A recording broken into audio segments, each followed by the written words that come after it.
నమస్తే, welcome to college TV. ముఖ్యంగా ములుగు జిల్లాలో ఏం జరుగుతుంది?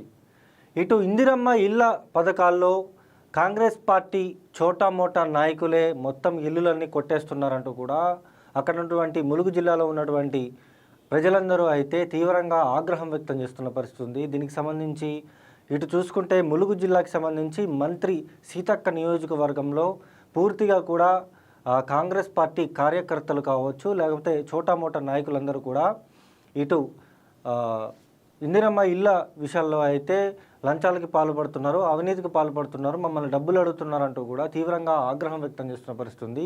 ఇల్లులు ఉన్న వాళ్ళకే ఇల్లులు ఇస్తున్నారు, ఇల్లులు లేని వాళ్ళకి మాత్రం ఇల్లులు ఇవ్వట్లేదంటూ కూడా తీవ్రంగా కూడా మండిపడుతున్న సిచ్యువేషన్ ఉంది. దీనికి సంబంధించి ముఖ్యంగా ములుగు జిల్లా సీతక్క ఇలాకాగా పిలువబడుతుంది.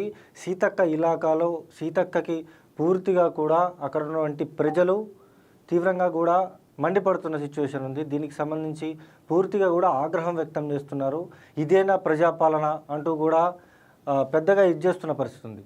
అసలు వాళ్ళు ఏమంటున్నారు ఏంటనేది ఒకసారి మీకు క్లియర్గా చూపించే ప్రయత్నం చేస్తాను. ముఖ్యంగా ములుగు జిల్లాకి సంబంధించి ఇటు మంగపేట కావచ్చు, ఎటున్ నాగారం కావచ్చు, లేకపోతే నార్లాపూర్ కావచ్చు, లేకపోతే తాడ్వాయి మండలానికి సంబంధించి ఈ మారుమూల ఏజెన్సీ ప్రాంతాలనే ఉంటాయి. ఈ ప్రాంతాల్లో పూర్తిగా కూడా మా బ్రతుకు మారుతుంది కాంగ్రెస్కి ఓటేస్తే అని చెప్పేసి కాంగ్రెస్కి ఓటేసుకున్నాం మేము, కానీ మా బతుకులు మారట్లేదు. ఎవరైతే మండల నాయకులు ఉంటారో మండల నాయకులు మమ్మల్ని డబ్బులు అడుగుతున్నారంటూ కూడా పెద్దగా చెప్తున్న పరిస్థితి ఉంది. ఒకసారి మీకు చూపించే ప్రయత్నం చేస్తాను.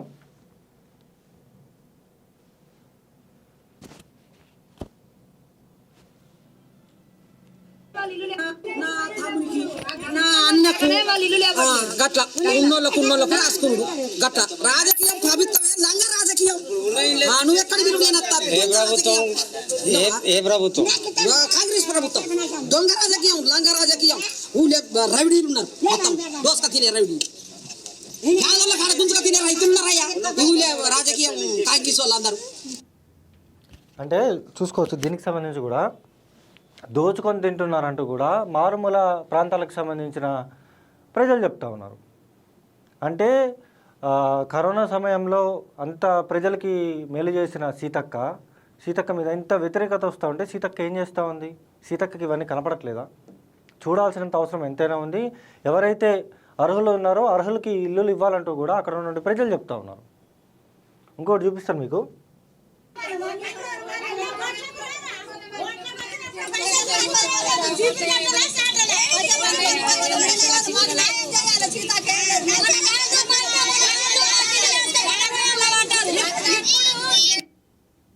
అంటే సీతక్క మాకు న్యాయం చేయాలి, ఓట్లు రేపొద్దున స్థానిక సంస్థల ఎన్నికలు ఉన్నాయి కదా, స్థానిక సంస్థల ఎన్నికల్లో మా ఇళ్ళ దగ్గరకు వస్తే చెప్పులా లేకపోతే చాటలా అంటూ కూడా అక్కడ ఉన్నటువంటి మహిళలు మాట్లాడుతూ ఉన్నారు. అంటే ములుగు జిల్లాలో ఏం జరుగుతుందో మంత్రి సీతక్క గుర్తించాల్సిన అవసరం ఎంతైనా ఉంది. ఎందుకంటే అణగారిన వర్గాలకు సంబంధించిన ఆదివాసీ ప్రజలు ఎక్కువగా ఉంటారు అక్కడ. వాళ్ళని పట్టించుకోవాలా. మీ కాంగ్రెస్ పార్టీ నాయకులు లంచం అడుగుతున్నారంటూ కూడా అక్కడ ఉన్న ప్రజలు చెప్తా ఉన్నారు. అది కూడా ఒకసారి మీకు చూపిస్తా. గ్రామ అధ్యక్షుడు హరికృష్ణ వచ్చిండు. హరికృష్ణ వచ్చి ఇట్లా ఇందిరమ్మ ఇళ్ళ గురించి డబ్బులు అడిగింది.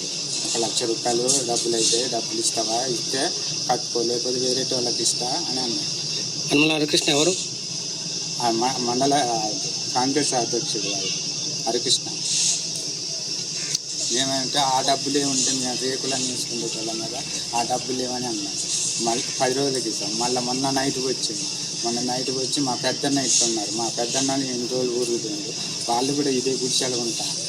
వాళ్ళు వచ్చినాక మళ్ళీ మాకు ఇల్లు ఇస్తాం, మీరు కట్టుకుంటారా, 50,000 ఉన్నాయా అని మళ్ళీ అడిగింది. 50,000 ఉంటే ఆ 50,000 అంటే మేము ఇల్లు కట్టుకునేటోళ్ళం కదా అని మళ్ళీ మా పెద్దన్న ఇట్లా అన్నాడు. మళ్ళీ తర్వాత సాయంత్రం మళ్ళీ మా అన్న నేను మళ్ళీ వేరే వాళ్ళని అడిగినాను డబ్బులు, ఇట్లా డబ్బులని అవసరం అయితే అని డబ్బులు అడిగి మళ్ళీ ఆమె ఫోన్ చేసి మేము డబ్బుల గురించి మేము అడిగితే ఏమన్నాడంటే, ఆ ఇళ్ళ గురించి మర్చిపో, ఆ ఇళ్ళ గురించి నీకెందుకు ఇప్పుడు నాకు ఫోన్ చేసి చెప్పేది నువ్వు అని మాట్లాడింది. ఇవ్వకపోతే ఇల్లు అని అన్నాడు. అంటే డబ్బులు ఇవ్వకపోతే మీకు సంక్షేమ పథకాలు అందవు. తెలంగాణ రాష్ట్రంలో ఇందిరమ్మ ఇల్లులు కావాలంటే మండల ప్రెసిడెంట్లో లేకపోతే చోటా మోటా నాయకులు ఉంటారో వాళ్ళకి డబ్బులు ఇవ్వకపోతే ఇందిరమ్మ ఇల్లులు రావు అనేది క్లియర్గా ఇక్కడ అర్థమవుతా ఉంది.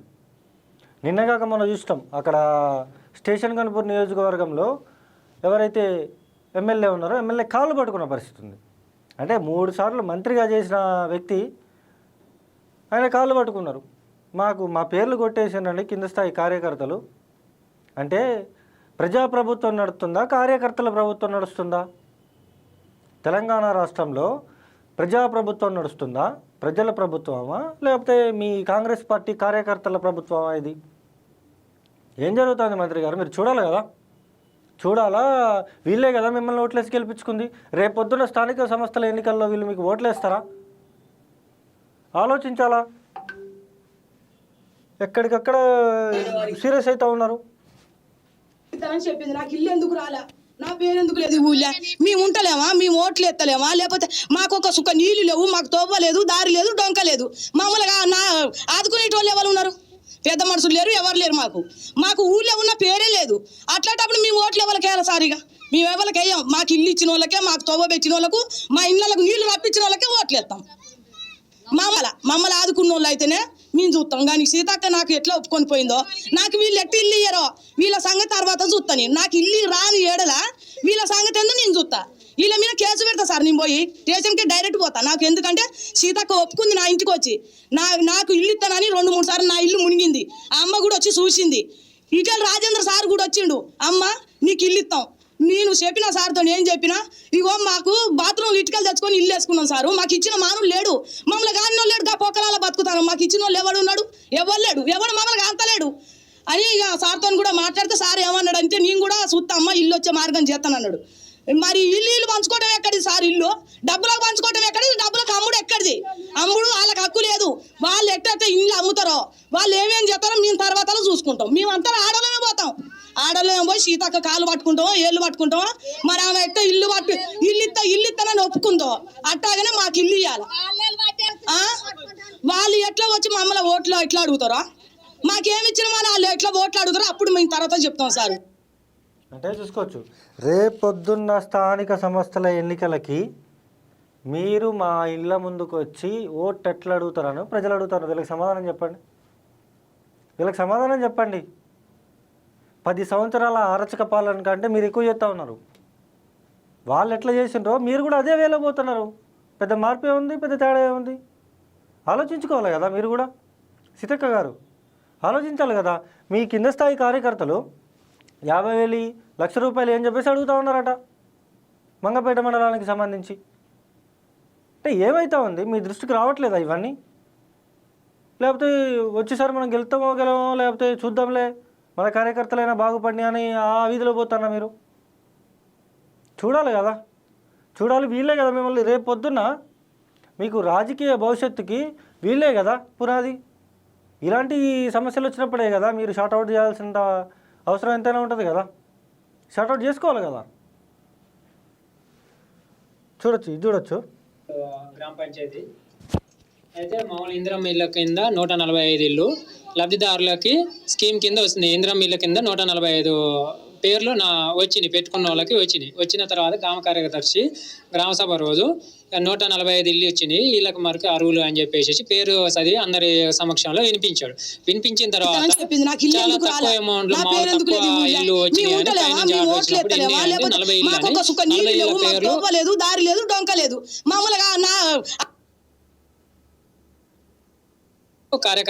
కాంగ్రెస్ కార్యకర్తలు రాసి పంపించారు.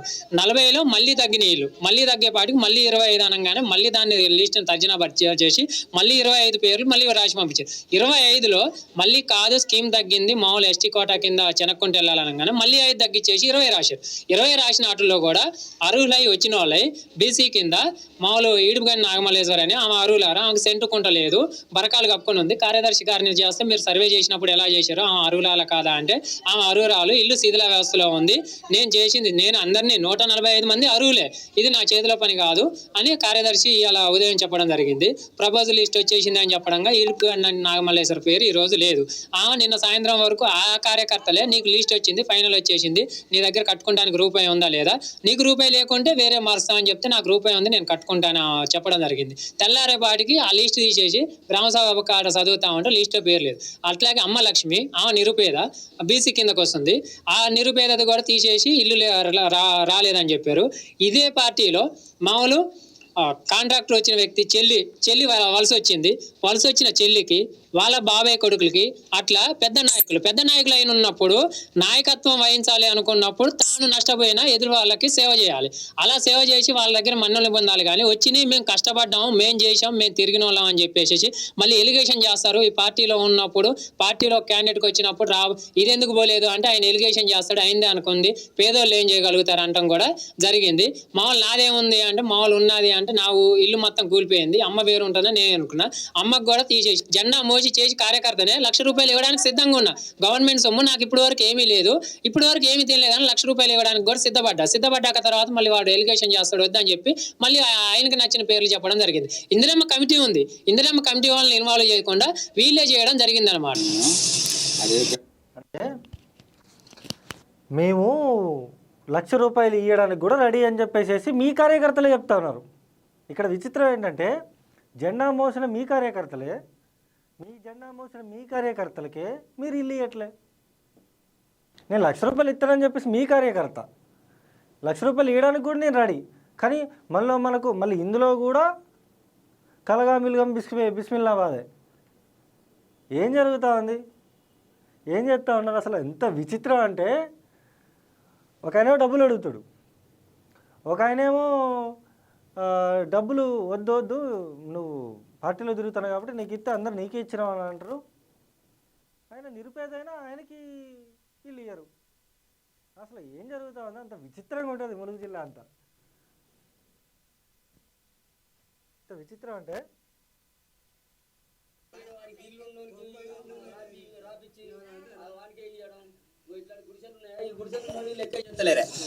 మొన్న కమ్ములు వచ్చినప్పుడు ఎవరు దిక్కులే దేశాలేదు, గడ్డ మీద ఇండ్లు ఉన్నాయి, ఈడు గుడిసెలు ఉన్నారు, ఇగో ఈడ కుంట, ఈ బొర్త ఇక్కడ దాకా వస్తుంది. కనీసానికి ఇందిరమ్మ ఇండ్లు అన్నప్పుడు ఒక ప్లాట్ ఏర్పాటు చేసి ఆ ఇండ్లు ఒక దిక్కు కట్టిస్తే ఒక ఇందిరమ్మ ఇండ్ల పేరు అని వస్తుంది. ఈ కాలనీ అదే జమాల ఎంత 72 1972 ఈ కాలనీ ఇందిరమ్మ కాలనీ. ప్రజల కోసం తిప్పల పడతామని అన్నోళ్ళు ప్రజలకు ఏమైనా న్యాయం చేస్తాను? న్యాయం లేదు, ఏం లేదు. అది కాంగ్రెస్ ప్రభుత్వం చేసే పాలన ఇదేనా అంటే చూసుకోవచ్చు. కాంగ్రెస్ ప్రభుత్వ పాలన ఇదేనా అంటూ కూడా ఇక్కడ ఉన్నటువంటి ప్రజలు చెప్తా ఉన్నారు. దయచేసి మంత్రి సీతక్క గారు ఇప్పటికైనా వీళ్ళకి ఇది చేయాల్సినంత అవసరం ఉంది కదా, ఇప్పటికైనా వీళ్ళకి న్యాయం చేయాలి కదా. దయచేసి అర్హులు ఎవరైతే ఉన్నారో అర్హులకి ఇందిరమ్మ ఇల్లులు ఇవ్వాలంటూ కూడా అక్కడ ఉన్నటువంటి ప్రజలైతే చెప్తా ఉన్నారు. దయచేసి మీ వైఖరి మార్చుకొని ఇప్పటికైనా అర్హులకి ఇల్లు ఇస్తే రేపొద్దున్న స్థానిక సంస్థల ఎన్నికల్లో ప్రజలు మీకు ఓట్లేసే పరిస్థితి ఉంటుంది, లేకపోతే ప్రజలు మీకు ఓట్లేసే పరిస్థితి ఉండదు. ఇప్పటికైనా మీ వైఖరి మార్చుకొని నిరుపేదలకి ఇల్లు ఇవ్వాలంటూ కూడా అక్కడ ఉన్న ప్రజలు చెప్తా ఉన్నారు. మరిన్ని అప్డేట్స్ కోసం చూస్తూనే ఉండండి కాలోజీ టీవీ. నేను మీ జర్నలిస్ట్ అన్ని. విదేశాల్లో ఉన్నత విద్యను చదువుకోవాలని అనుకుంటున్నారా? అయితే వెంటనే ఫ్లైగ్రాడ్ ఓవర్సీస్ ఎడ్యుకేషన్ కన్సల్టెన్సీని సంప్రదించండి. మీ విదేశీ కలలను సాకారం చేసుకోండి. ఫ్లైగ్రాడ్